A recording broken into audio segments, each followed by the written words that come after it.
वर्धापन दिनानिमित्त आपण राज्यस्तरीय मराठी पत्रकार दिन साजरा करतो आणि त्या अनुषंगाने आजचा हा कार्यक्रम आयोजित केलेला आहे।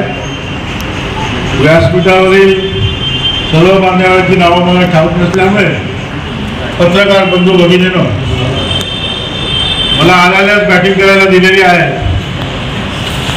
सलामीचा फलंदाज मला वाटतं राखीव फलंदाज असणार हरकत नाही, जिथे कमी तिथे आम्ही आपला ब्रीदवाक्य आहे। पत्रकारितेचा गहन विषय आहे। पत्रकारिता काल आज आणि उद्या किती मिनिटं बोलायचं मला आयोजकांनी सांगावं, म्हणजे मला त्या नियोजन करता येईल। 10 ते 15 मिनिटं 15-20 मिनिट। हा विषय मोठा आहे। पत्रकारितेचा जन्म जो झाला तो मुळात समाजातील अन्याय अत्याचार आणि जे आपले राज्यकर्ते होते, ब्रिटिश राज्यकर्ते, त्यांचा प्रतिकार करण्यासाठी, जनजागृतीसाठी, प्रबोधनासाठी झाला। म्हणजे पत्रकारितेचा मूळ उद्देश हा लोकांचं प्रबोधन करणं, अन्याय अत्याचार विरुद्ध आवाज उठवणं आणि समाजाला प्रेरणादायी विचार देणं हा मुख्य उद्देश या पत्रकारितेचा आहे। स्वातंत्र्यपूर्व काळातली पत्रकारिता जर आपण पाहिली तर त्या पत्रकारांनी डॉक्टर बाबासाहेब आंबेडकर असतील, आणखीन आपले लोकमान्य टिळक असतील, असे असंख्य पत्रकार आहेत की ज्यांनी पदनमोड करून जनजागृतीसाठी आणि ब्रिटिश राजवट आहे तो उलटून टाकण्यासाठी आपल्या पत्रकारितेचा उपयोग केला। पूर्वीच्या काळी पत्रकारिता इतकी सोपी नव्हती। छापील वृत्तपत्र छापणं हे देखील जिकिरीचं काम होतं, कारण त्यावेळेला खेळे चोळणीचं काम होत होतं आणि एक अक्षर जुळवून त्या ठिकाणी वर्तमानपत्राची छपाई व्हायची, ज्याला आपल्या पूर्वीच्या भाषेत ट्रेडर प्रेस म्हणतो। त्या ट्रेडर मशीनवर त्याची छपाई व्हायची। त्यावेळेला जे फोटो छापले जायचे ते फोटो छापणं देखील फार जिकिरीचं काम होतं, कारण त्यावेळेला आजच्यासारखं प्रगती नव्हतं। त्याचे ब्लॉग बनवायला लागायचे, फोटो काढायचा, तो प्रेसमध्ये पोचवायचा, त्याचा प्रिंट बनला, ब्लॉग बनल्यानंतर तो फोटो छापला जायचा। आता फोटोचं प्रमाण वाढलं आहे, कारण कुठलाही फोटो किती लहान करता येतो, मोठा करता येतो आणि बऱ्याच वेळा या फोटोची जागा जी आहे ती फिलर म्हणून वापरली जाते। एखाद्या कॉलममध्ये जागा उरली तर ती जागा भरण्यासाठी फोटो त्या साईजमध्ये आकारात करून तो बसवला जातो, झटपट काम होतं। परंतु त्यावेळेला फोटो लहान करता येत नव्हता, मोठा करता येत नव्हता। जो फोटो आहे ज्या आकारात आहे त्याच आकारात तो बसवला जायचा ब्लॉग। अशा प्रकारच्या प्रतिकूल परिस्थितीमध्ये ही पत्रकारिता चालली होती। पत्रकारितेचा धंदा झाला नव्हता। पत्रकारिता हा एक अंगीकृत असा संघ म्हणा किंवा एक चळवळ म्हणून राबवली जात होती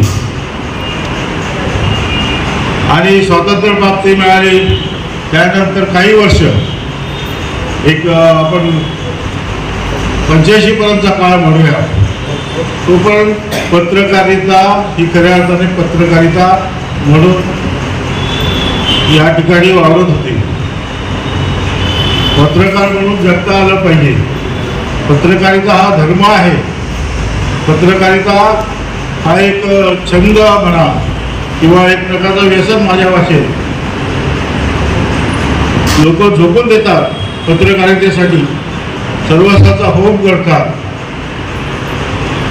परिणामांची पर्वा न करता पत्रकारिता केली जायची आणि हळूहळू भांडवलदारांनी या पत्रकारितेवर कब्जा करायला सुरुवात केली. पत्रकारिता हा जो धर्म होता त्याचा धंदा करून टाकला आणि तिथूनच पत्रकारितेला किळसवाणं स्वरूप यायला सुरुवात झाली. जे काय प्रथा आपल्या पत्रकारितेमध्ये आल्या त्यात प्रामुख्याने पित्त पत्रकारिता ही पत्रकारिता उदयास आली. त्यानंतर पाकिट पत्रकारिता उदयास आली. त्यानंतर आता एक चाटुकारांची पत्रकारिता अस्तित्वात आली. या काळामध्ये भांडवलदारांनी जसं आपण एखादा कारखाना उद्योग उभा करतो त्या पद्धतीने आपले छापखाने उभे केले. आपलं टाइम्स ऑफ इंडिया म्हणा, इंडियन एक्सप्रेस म्हणा, फ्री प्रेस म्हणा, असे मोठमोठे उद्योजक जे आहेत ते ह्या व्यवसायात शिरले आणि त्यांनी व्यापारी वृत्तीने पत्रकारितेचा वापर केला. मग त्यासाठी जाहिरातीचा वापर केला. जाहिराती मिळवण्यासाठी शासनाचं लांबूलचालन केलं. शासनाकडनं आमदारकी खासदारकी मिळवावी म्हणून त्यांनी शासनाचं लांबूलचालन केलं, ज्याला आपण सध्याच्या भाषेत चाटुकारिता म्हणतो. अशा पद्धतीने पत्रकारिता हळूहळू व्यावसायिक रूप धरला. त्यानंतर मग किमान वेतन कायदा जो असतो इतकं वेतन तरी पत्रकारांना मिळायला हवं होतं, परंतु दुर्दैवाने पत्रकारांना तुटपुंज्या मानधनाच्या तुकड्यावर राबवलं जात होतं आणि पत्रकारितेचं एवढं ग्लॅमर निर्माण झालं, एवढं आकर्षण निर्माण झालं की मला मानधन मिळालं काहीतरी चालेल पण तुम्हाला पत्रकाराचं कार्ड द्या अशी प्रवृत्ती फोफाळली. व मानधन मिळत नाही, दिवसभर बाहेर पत्रकारिता करायची. घर तर चाललं पाहिजे, प्रत्येकाला पोट आहे, पोटाला अन्न लागतं, वस्त्र लागतं, निवारा लागतो, कुटुंब असतं त्याला पोषणासाठी पैसा लागतो. मग तो कुठून आणायचा? मग तो आणण्यासाठी मग पत्रकारांनी पेड पत्रकारिता सुरू केली. एखाद्या मंत्री, आमदार, खासदाराची मुलाखत घ्यायची आणि त्या मुलाखतीला पेड स्वरूपात छापायचं. छापण्याचे पैसे आणि न छापण्याचे पैसे अशी प्रवृत्ती निर्माण झाली. आजकाल असं झालं आहे की बातमी न छापण्याचे पैसे मिळतात जास्त.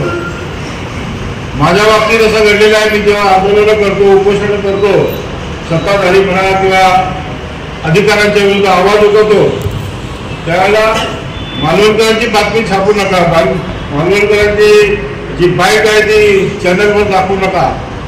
त्यासाठी 15,000 रुपये घेणारे पत्रकार आमच्यामध्ये आहेत.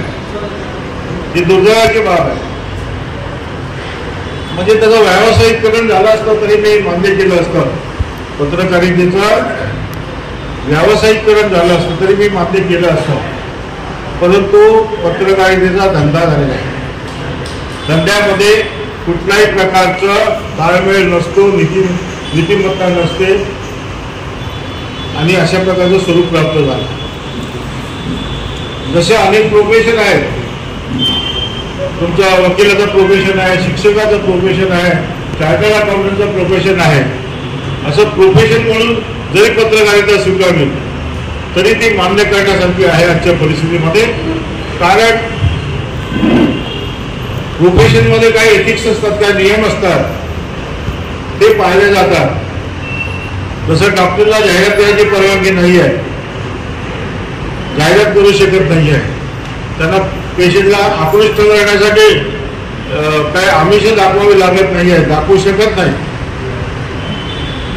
तर अशा प्रकारे पत्रकारिता एक प्रोफेशन म्हणून जर स्वीकारला गेला तर काय वाईट नाही आहे. कारण मी म्हटलं की प्रत्येकाला पोट आहे, संसार आहे, पैसा लागतो. जाहिरातही घ्यायला हरकत नाही आहे. शासनाच्या जाहिराती मिळत असतील तर त्या घ्यायला हरकत नाही आहे. खाजगी संस्थांच्या जाहिराती मिळतील त्या देखील घ्यायला हरकत नाही आहे. कारण पत्रकारिता जी आहे, वर्तमानपत्र मी 25 वर्ष लोकशक्ती नावाचा साप्ताहिक चालवलेला आहे, स्वखर्चाने पदरमोड करून. प्रत्येक जण असं करू शकत नाही. तर ह्या पत्रकारितेसाठी पैसा लागतो, त्याचं एक साधन आहे जाहिरात. परंतु हे जाहिरात मिळवण्यासाठी कुठलंही तारतम्य बाळगलं जात नाही. शासनाची जाहिरात मिळवायची, शासनाचं अधिस्वीकृती पत्र मिळवायचं म्हणजे तुम्ही पत्रकारिता न करता शासनाचे PRO आहे, जनसंपर्क अधिकारी आहे, याप्रमाणे फक्त शासनाच्या जाहिराती आणि शासनाचे उपक्रम आहेत तेच बातमी म्हणून छापायचं.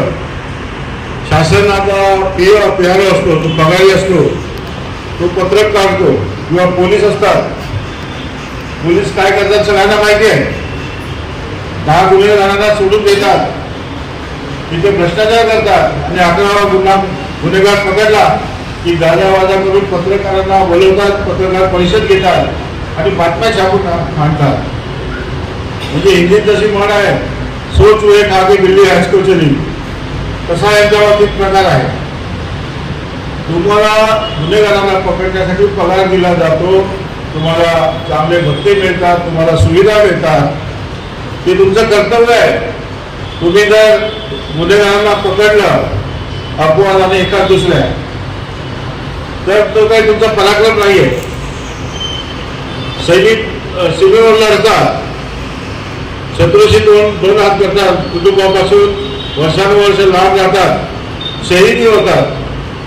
परंतु ते कधी जाहिरात करत नाही की आज मी कारगिलच्या युद्धामध्ये भाग घेतला, काल मी पाकिस्तानबरोबर भाग घेतला, काल मी बांगलादेशच्या युद्धात भाग घेतला, म्हणून ते कधी पत्रकार परिषद घेत नाही.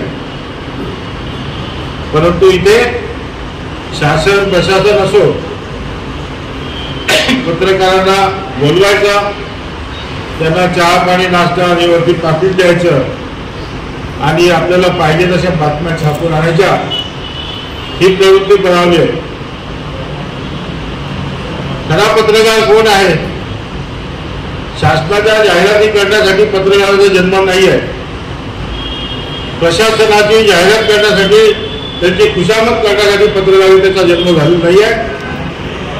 समाजामध्ये जे दोष आहेत, प्रशासनामधला जो भ्रष्टाचार आहे, शासनामधला जो मनमानी कारभार आहे, त्यावर आसूड ओढण्याचं काम पत्रकारितेचं आहे.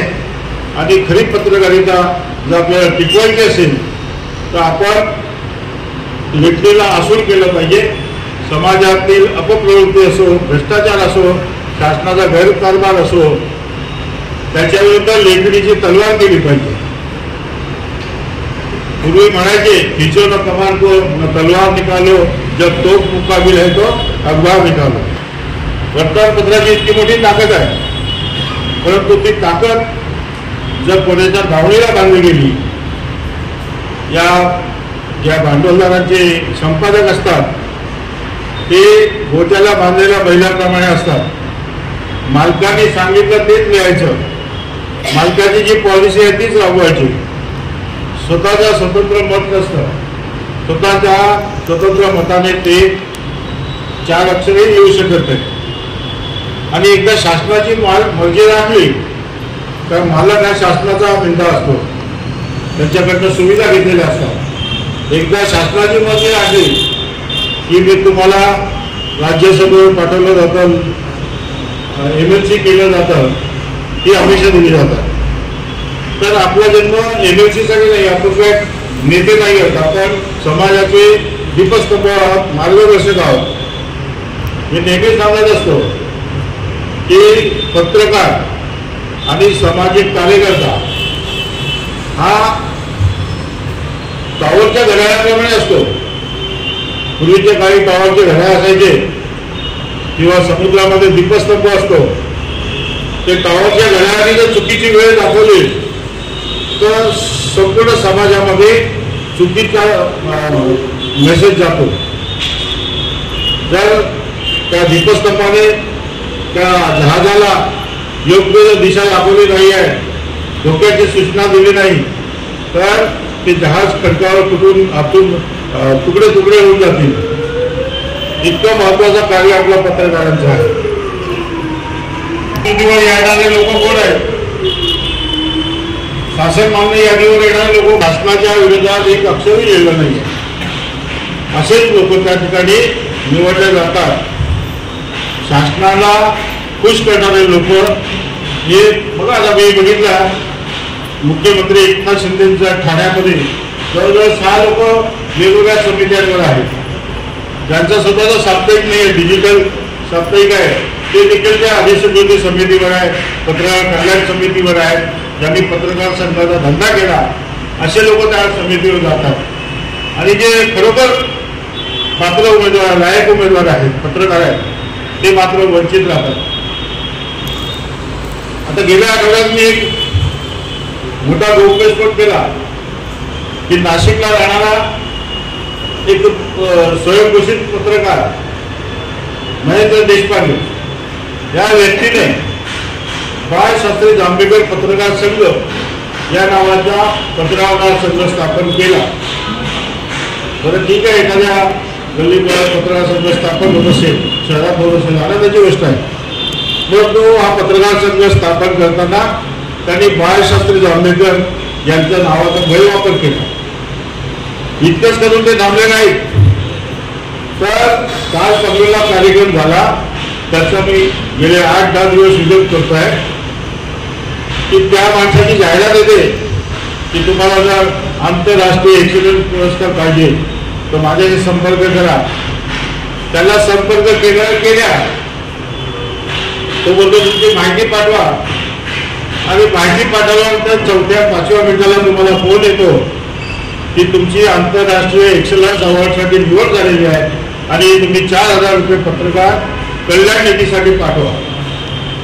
म्हणजे 4,000 रुपयामध्ये आंतरराष्ट्रीय स्वरूपाचं पारितोषिक देणारा हा भामटा आहे.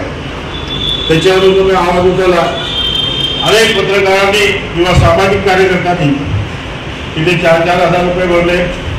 पनवेलचे खासदारांची लोकप्रियता, माजी खासदार आमचे टाकून त्यांची लोकप्रियता कॅश करण्यासाठी त्यांनी पनवेलला वासुदेव बळवंत फडके सभागृह निवडला.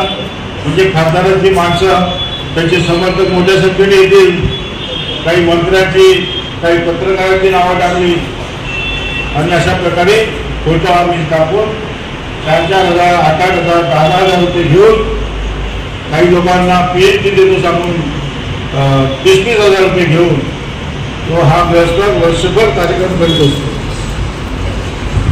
असे जे भामटे लोक आहेत पत्रकारितेमध्ये की पत्रकारितेशी त्यांना काय धंदा नाही आहे. वर्षात 6 कार्यक्रम करायचे, एका कार्यक्रमात 2 लाख जरी मिळाले तरी 7-8 लाख रुपये कमाई होते. आपला वर्तमानपत्राचा जो संपादक असतो त्याला देखील एवढा पगार नसतो, तेवढे पैसे वाम मार्गाने गमवतात.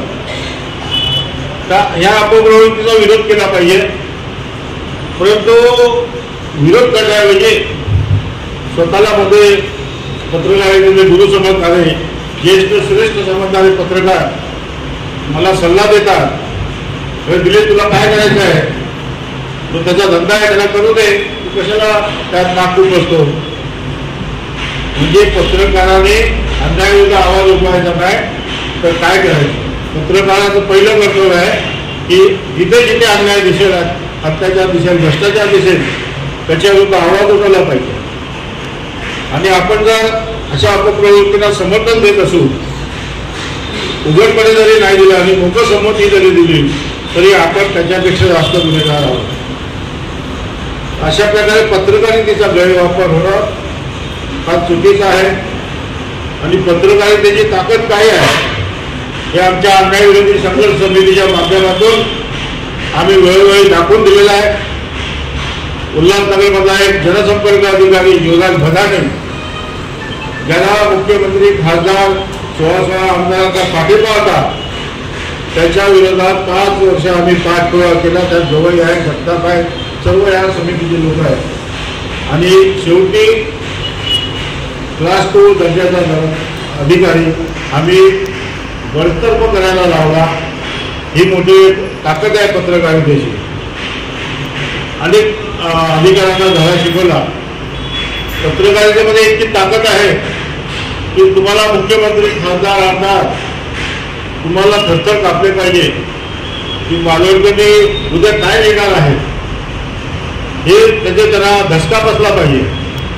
परंतु इथे काय पत्रकार परिषदेमध्ये छापील प्रेस नोट दिली जाते, पोलीस छापील प्रेस नोट देतात आणि तीच बातमी म्हणून कॉपी पेस्ट करून संपूर्ण सर्व वर्तमानपत्रामध्ये छापली जाते. ही पत्रकारिता नाही आहे.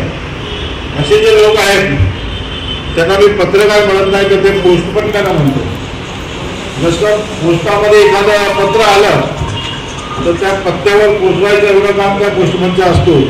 आतमध्ये काय मजकूर लिहिला आहे त्याच्याशी त्याला काही देणं घेणं नसतं. तसं हे प्रेसमेंट बाजार पत्रकार असतात की प्रेसमेंट कॉपी पेस्ट करायची किंवा पत्रकार परिषद संपल्यानंतर त्या आमदार खासदार मंत्र्याचा जो फी असतो तो तुम्हाला रेडीमेड छापलेला टाईप केलेला मजकूर देतो. फक्त तुम्ही तुमच्या ईमेल आय डीवर ते पाठवायचं. आपण जर वर्तमानपत्र उघडून बघितली आजची तर कॉपी पेस्ट पत्रकारिता जास्त प्रमाणात आहे. त्याचा हेडिंग त्याचा इंट्रो हे काही तपासलं जात नाही. जशी बातमी सर्व वर्तमानपत्रात छापून येते.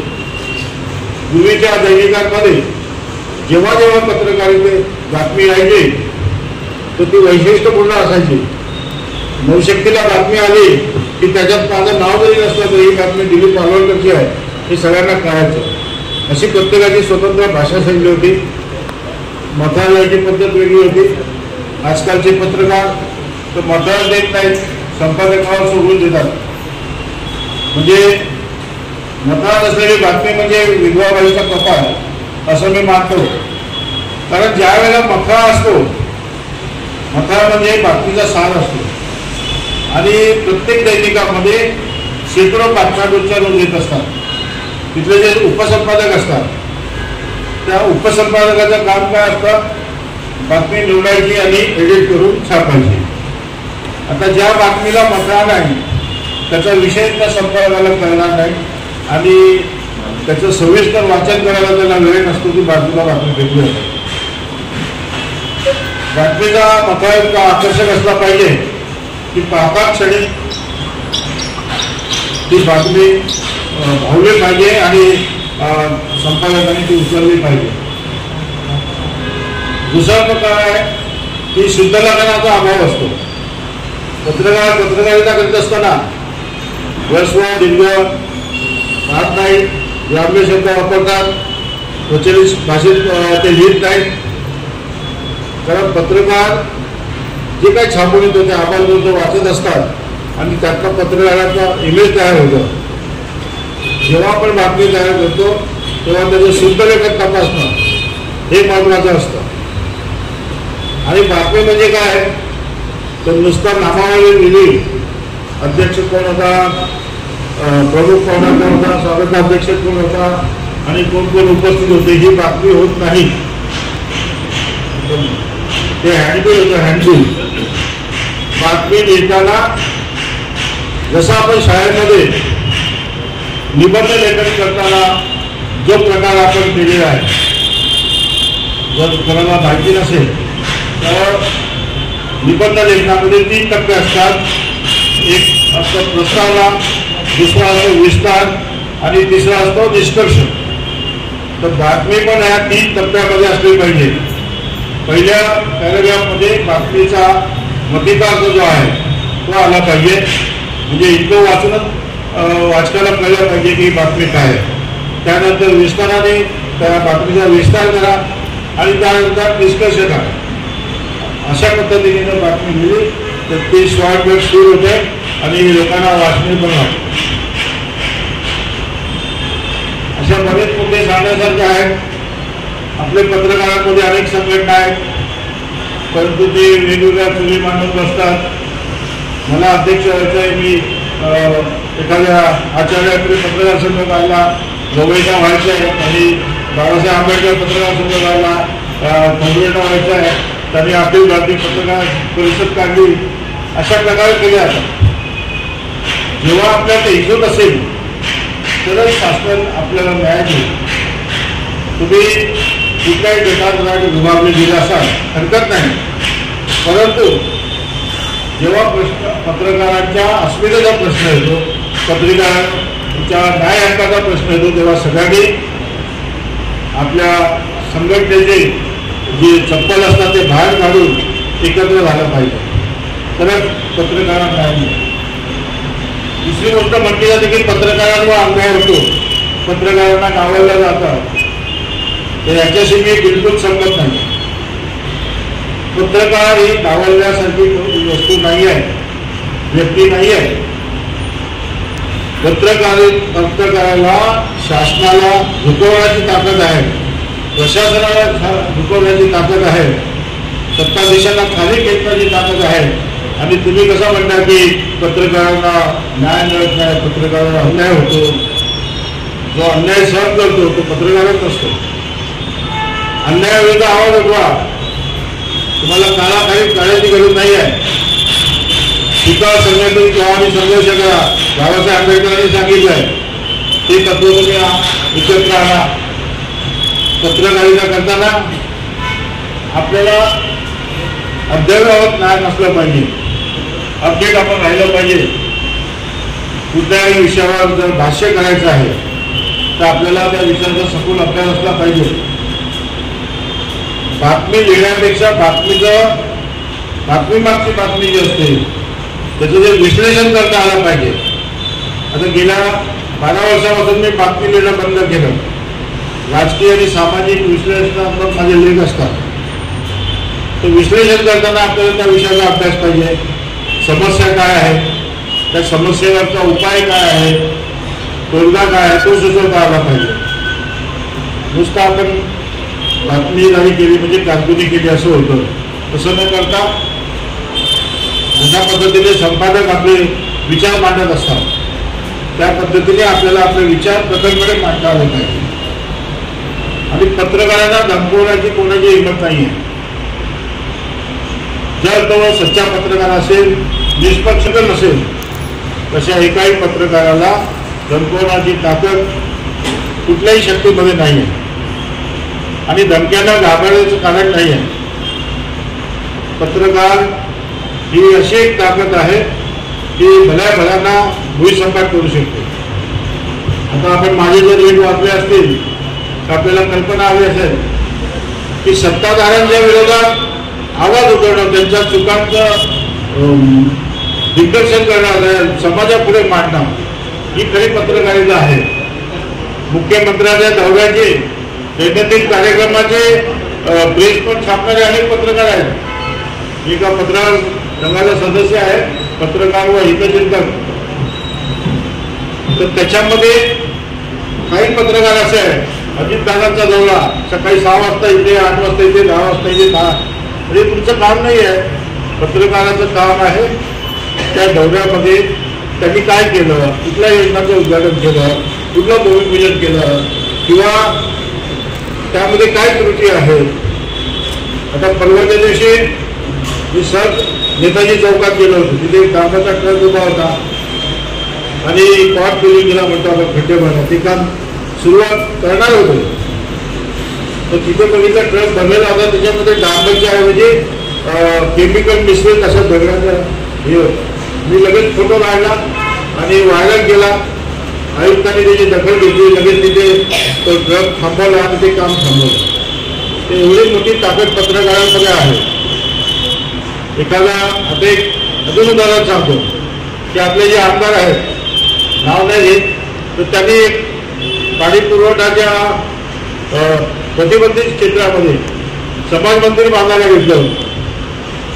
तर मी त्याला आव्हान दिलं की समाज मंदिराच्या साठी प्रतिबंधित क्षेत्रात काम करता येणार नाही. प्रतिबंधित क्षेत्र जे आहे, वॉटर सप्लायची पाण्याची टाकी आहे ती प्रतिबंधित आहे. त्या ठिकाणी तुम्हाला समाज मंदिर उभारता येणार नाही. आणि जर तुम्ही उभारायचा प्रयत्न केला तर माझा विरोधाला सामोरं जावं लागेल. त्या आमदाराने लगेच शरणागती पत्करली आणि ते समाज मंदिराचं काम रद्द केलं. म्हणजे तुमच्या एका टेकडीमध्ये एवढी ताकद आहे. मग संघर्ष जर करायचा असेल तर आधी आपलं अस्तित्व निर्माण करायला पाहिजे. उद्या गवळीचा लेख आला, जगतापचा लेख आला तर आपले वस्त्रहरण होईल. महापालिकेची एक प्रियंका राजपूत नावाची महिला अधिकारी आहे. तिच्यावर ती निवडणूक मतदार जागृती सप्ताह होता, त्या सप्ताहामध्ये त्या महिलेने 1.5 कोटीचा भ्रष्टाचार केला. काम न करता तिला मंजुरीसाठी पाठवली. मी लगेच त्याला हरकत घेतली आणि ती 1.5 कोटीची जी बोगस बिल होती ती रोखली गेली आणि चौकशी समिती नेमली गेली. लेखा परीक्षण केलं गेलं आणि त्या समितीने अहवाल दिला की इथे आर्थिक गैरव्यवहार झालेला आहे, वित्तीय अनियमितता दिसून येते. तर आपण जर जागल्याचं काम केलं तरच हे शक्य आहे. आपण म्हणतो जाऊ दे, केलं असेल आणि आपलं काय काम आहे, आपल्याला काय उठाठेव करायची आहे. आपल्या त्या मॅडमकडे गेलं, त्यांच्या एखादा बाईक घेतला की झालं, आपल्याला पाकिट मिळालं, आपलं काम संपलं. तिचं 1.5 कोटीचं काम दाखवून मला काय फायदा. त्या 1.5 कोटीच्या भ्रष्टाचारात मी जर सामील झालो तर मला 5-10 हजाराचं पाकिट मिळेल. ही वृत्ती जी आहे ती सोडली पाहिजे. अनेक उदाहरणं आहेत. जलबीचं 6 कोटीचं टेंडर असंच आम्ही रद्द करायला लावलं. आयुक्तांनी आव्हान दिलं होतं की आम्ही ते करणार, तुम्हाला काय करायचं करा. आम्ही स्मशानभूमीसमोर आंदोलन केलं. जगातलं असं एकमेव पहिलं उपोषण असेल की जे स्मशानभूमीच्या समोर झालं आणि त्या भ्रष्टाचाराची आम्ही वेगवेगळ्या काढली आणि ते 6.5 कोटी दरवर्षी जे टेंडर निघलं होतं ते रद्द केलं. हे सांगायचा उद्देश असा आहे की पत्रकारांमध्ये किती ताकद आहे आपण ओळखलं पाहिजे. आधी आपण आपलं अस्तित्व निर्माण केलं पाहिजे, आपला दबदबा निर्माण केला पाहिजे. आपला लेखणीला कोणी कदाचित बोलायची हिंमत नसली पाहिजे आणि ते जर करू शकलो तरच आपल्याला किंमत मिळणार आहे. नाही तर पेड पत्रकार असतात, दिवसभर पत्रकार पक्षामध्ये बसतात, गिऱ्हाईकांची वाट बघतात. आमचं एक ज्येष्ठ पत्रकार मित्र आहे, त्याचं नाव घेत नाही मी, परंतु त्याने एक पत्रकारावर टीका करताना अगदी गलीच्या भाषेत टीका केली होती की पत्रकार कक्षामध्ये बसणारे पत्रकार गिऱ्हाईकाची वाट बघत असतात आणि त्यांच्यामध्ये आणि विषयामध्ये काही फरक नाही. असा आमचा एक स्वतःला ज्येष्ठ बनवला पत्रकार, मी त्याचा समाचार घेतला. तर अशी टीका करायची हिंमत आपल्याच बांधवांकडनं येता कामा नाही. आपण आपला पत्रकारिता दमखम आहे, जो जोर आहे, जी ताकद आहे ती आपण सिद्ध केली पाहिजे आणि ते आपला जो प्रत्येक शब्द असतो त्या शब्द बोलत असतो. आपल्या लिखाणाने शासनाला घाम फुटला पाहिजे. त्यांना योजना आखताना किंवा योजनेत भ्रष्टाचार करताना 100 वेळा विचार करायला लागला पाहिजे की आपण जर हे केलं तर आपल्या विरुद्ध आवाज उठवला जाईल, आपली बदनामी होईल.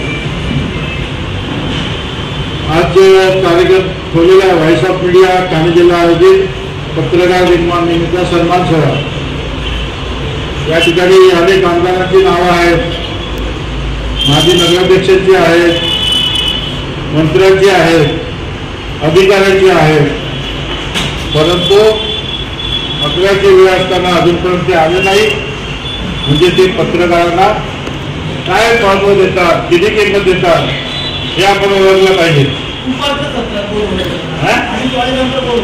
अच्छा, बघा किती लोक येतात. आले तर त्याचं स्वागतच आहे. परंतु पत्रकार जितक्या तत्परतेने पत्रकार परिषदेला धावतात, मिटिंगला धावतात, नुसता मेसेज आला व्हॉट्सअपवर ती धावले. कुठल्या हॉटेलमध्ये पार्टी आहे, कुठल्या प्रेस कॉन्फरन्स आहे, ती चालले. खाण्यापिण्याची आणि पाकिटची सोय होती. त्यामुळे पत्रकारांची किंमत कमी झाली आहे. पूर्वीच्या काळी जेव्हा आम्ही पत्रकारिता करत होतो तेव्हा पोलिसांचा कलेक्टरचा माणूस जो आहे, पोलीस कमिशनरचा माणूस, तो आमच्या घरी यायचा, प्रेसपट द्यायचा पोलिसांची रोजच्या रोज. आता प्रेसपट हा प्रकार बंद झाला आहे. ठीक आहे, आता प्रगत जग झालेला आहे. व्हॉट्सअपवर, फेसबुकवर आपण सर्व आपल्याला उपलब्ध होतं. परंतु माझी पत्रकारांना एकच विनंती आहे, मी पण तुमच्यातलाच एक आहे. आज माझ्या पत्रकारितेला 44 वर्ष झाली आहेत. परंतु या 44 वर्षाच्या पत्रकारितेच्या कारकिर्दीमध्ये माझ्यावर एक ब्लॉग ज्याला कलंक म्हणतो तो कधीच लागलेला नाही आहे. कुठलाही नेता अधिकारी म्हणणार नाही की मालवणकरने माझ्याकडनं पाकिट दिलं, मालवणकर माझ्या पार्टीला आला, मालवणकरला आम्ही हे केलं, कधीही म्हणणार नाही. तर एवढे स्वच्छ पत्रकारिता असेल, निर्भीड पत्रकारिता असेल तर कोणालाही तुमच्याकडे बोट दाखवायचा हिंमत होणार नाही. एक शेवटचं उदाहरण सांगतो आणि वाईंडअप करतो, कारण बरेच वक्ते आहेत. माझी वेळ आता जवळजवळ संपत आली आहे. किती मिनिट आली? 20 मिनिटं का? आता आम्ही बोलायला आलो की ते प्रोफेसर लोकांची सवय झाली, 40 मिनिटाची घंटा वाजल्याशी आम्ही खाली बसत. तर 5 मिनिटं शेवटचे मागच्या निवडणुकीची गोष्ट आहे आणि आमचे पत्रकार मित्र साक्षीदार आहेत. अंबरनाथ मतदारसंघाचे बालाजी किणीकर ते उमेदवार होते. त्यांनी मला सांगितलं आपले जे पत्रक असेल त्यांना घेऊन या. त्यांना घेऊन गेलो, भेट करून दिली. आपले जे काही पत्रकार संघातले मित्रमंडळी होते त्याच्या प्रतिक्रमाने त्यांनी काय देता योग्य त्यांचा पाहुणचार केला आणि मला एकट्याला गाडीत बोलवलं. मला जे किणीकर असते ना त्यांच्यासमोर मी बोललो असतो. एकट्याला गाडीत बोलवलं आणि बोलले मालवणकर साहेब हे 50,000 रुपये तुमच्यासाठी जेव्हा तुमचा ड्रायव्हर होता अजून पी होता कशाबद्दल नाही इलेक्शनला खर्च लावला. मी म्हटलं माझा खर्च लावायला मी समर्थ आहे. तर ते बोलले नवई साक्षीदार आहेत. तर ते बोलले की नाही तुम्ही माझे मोठ्या भावासारखे राहू द्या तुमच्याकडे. म्हटलं तुम्ही जर मला मोठा भाव मानत असाल तर लहान भावाकडनं मोठा भाऊ कधी पैसे घेत नाही. मी माझ्या पैशाने तुमचा प्रचार करेन आणि जेव्हा मला लोकांच्या एखादी समस्या असेल, लोकांचा प्रश्न असेल तेव्हा मी तुमच्या मानगुटीवर बसून तो सोडवून घेईन. आणि त्यावेळेला जर मी 50,000 रुपये घेतले असते तर बालाजी किणीकरचा मी निंदा झाला असता की बालाजी किणीकरच्या विरुद्ध आवाज काढू शकलो नसतो. आज अनेक पत्रकार आवाज उठवताना हाच विचार करतात अरे मी ह्याच्या विरुद्ध लिहिलं तर ह्याच्याकडनं पाकिट घेतलं होतं, ह्याच्याकडनं गिफ्ट घेतली होती. आणि एक अतिशय क्लेशकारक अशी बाब आहे ती सांगतो आणि माझं भाषण संपवतो की दिवाळीत फटाक्याची दुकानं लागतात. त्यावेळेला पत्रकार अगदी लाईन लावून त्या फटाक्याच्या व्यापाऱ्यांकडनं खंडित म्हणता येईल बातमी न छापण्याबद्दल पैसे घेतात, लाईन लावून घेतात. त्यानंतर दिवाळी आली की नेत्यांच्या घरी चक्रा मारतात. दिवाळीची गिफ्ट हमारा क्या हो गया, हमारा गिफ्ट दिया, नवई को दिया, जगताप को नहीं दिया, अशा प्रकारचे ते तक्रारी करतात. तुम्ही पत्रकार आहात, स्वाभिमानी आहात. तुम्हाला जर एखाद्या नेत्याला वाटलं त्याला दिवाळीची गिफ्ट द्यायची तर त्याने सन्मानाने तुमच्या घरी आणून दिली पाहिजे. तुम्ही त्या नेत्यांची उंबरणी झिजवायची गरज नाही. एक व्हिडिओ या ठिकाणी व्हायरल झाला आहे डोंबिवलीचा दिवाळीतला. ती खासदाराच्या कार्यालयाबाहेर डोंबिवलीमध्ये पत्रकारांची इतकी लांबलचक रांग लागली आहे. तर मी तो व्हिडिओ पाहून एकाला विचारलं म्हटलं ही कसली रांग आहे.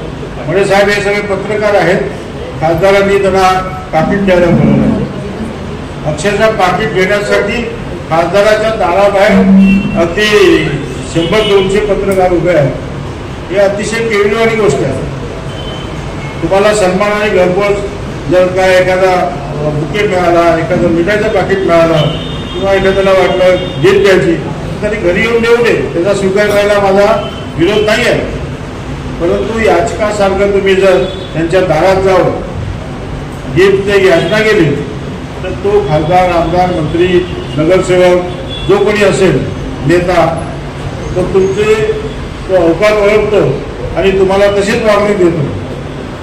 म्हणून मी पत्रकारांना नेहमी सांगत असतो की तुमच्या पत्रकारितेला प्राइस टॅग लावून देऊ नका. अमुक पत्रकार त्याला 2,000 दिले तर बस गप्प बसतो. दुसरा पत्रकार त्याच्यापेक्षा मोठा आहे त्याला 5,000 दिले गप्प बसतो. तिसरा पत्रकार 10,000 दिले गप्प बसतो. आणखीन एक स्वयंघोषित मोठा पत्रकार, ज्येष्ठ पत्रकार, त्याला 15,000 दिले तर तो गप्प बसतो.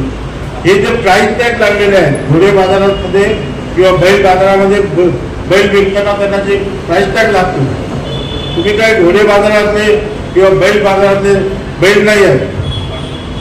तुम्ही जागले आहात, तुम्ही पत्रकार आहात, तुम्ही समाज प्रबोधनकर आहात, तुम्ही समाजाला दिशा दर्शवणारे मार्गदर्शक आहात, तुम्ही टॉवरचं घड्याळ आहात, तुम्ही दीपस्तंभ आहात.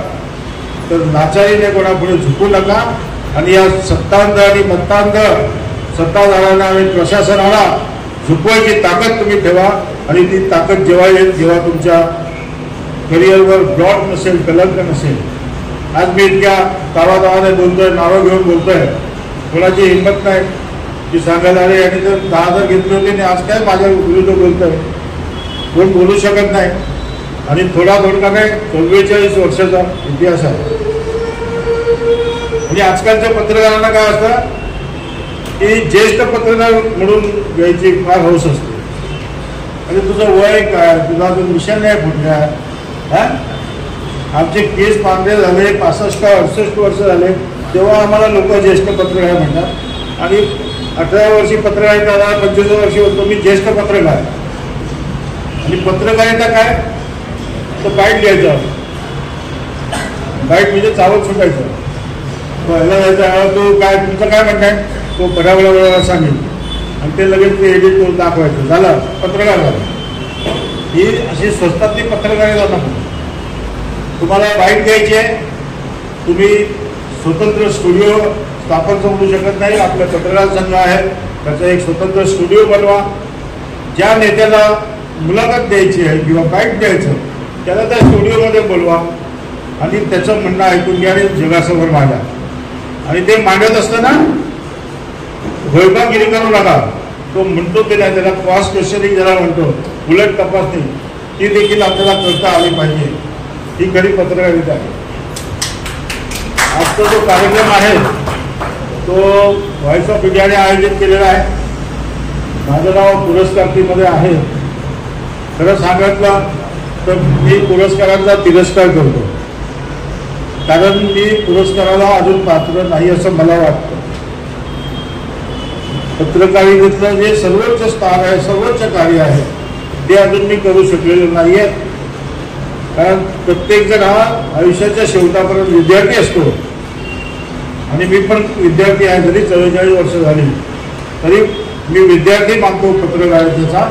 आणि अनेक लोक मला सांगतात गौरव पुरस्कार देतात, सन्मानचिन्ह देतात, पण मी टाळत असतो. विनम्रपणे त्यांना सांगतो मी अजून त्या पुरस्काराला प्राप्त नाही. परंतु या कार्यक्रमाचे सगळे आयोजक आहेत ते माझे सहकारी आहेत, मित्र आहेत.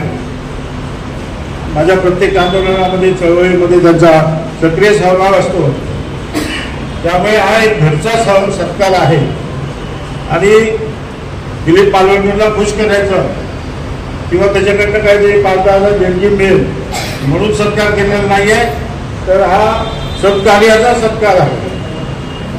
त्यामुळे तो सत्कार मी स्वीकारण्याला संमती दिलेली आहे. या ठिकाणी लांबून पत्रकार आलेले आहेत. काही लोक मला नावाने ओळखत असतील. माझं लेख दिलीप मालवणकरांचे या नावाचा एक व्हॉट्सअप ग्रुप आहे. गद्दारांना क्षमा नाही हे माझं पुस्तक गाजलेलं आहे. याशिवाय अनेक पुस्तकं मी लिहिलेली आहेत आणि रोजच्या रोज माझं लेखन चालू असतं. तर माझ्या या पत्रकारितेच्या प्रवासामध्ये एक सन्मानाने मला जो पुरस्कार दिला आहे त्याबद्दल मी व्हॉइस ऑफ इंडियाच्या संपूर्ण संयोजकांचे आभार मानतो. आणि माझी बरोबर आपण शांतपणे ऐकून घेतली. आपल्या सहनशीलतेचा अंत पाहत आहे आणि माझ्या भाषणाला मी अल्पविराम देतो. पुढच्या भेटीत पुन्हा बोलूया. धन्यवाद.